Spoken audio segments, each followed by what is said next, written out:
Hi guys, meron akong ibon na nabili. Ito, naawa ako, pakawalan ko na lang siya. Pakawalan ko siya kasi maraming pusa sa amin. Baka mabiktima siya, madidbulto. Ayan o, pusa. Kaya pakawalan ko na lang tong pusa, ibon na to. Gusto na niyang makawala. Eto na siya. Pakakawalan ko na siya. Bye-bye, ibon.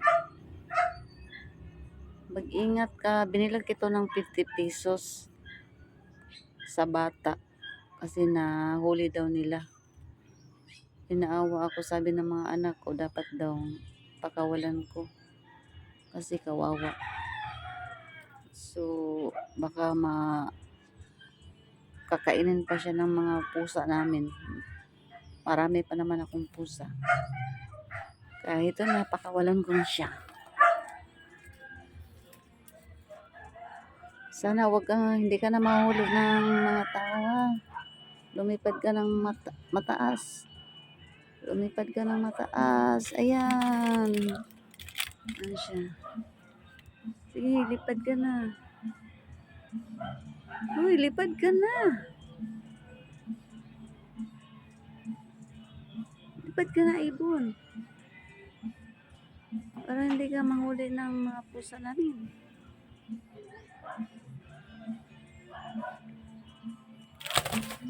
Yan, tuwa na siya. Wala na. Bye-bye. Tama ba yung ginawa ko? Na pinakawalan ko siya? Comment below.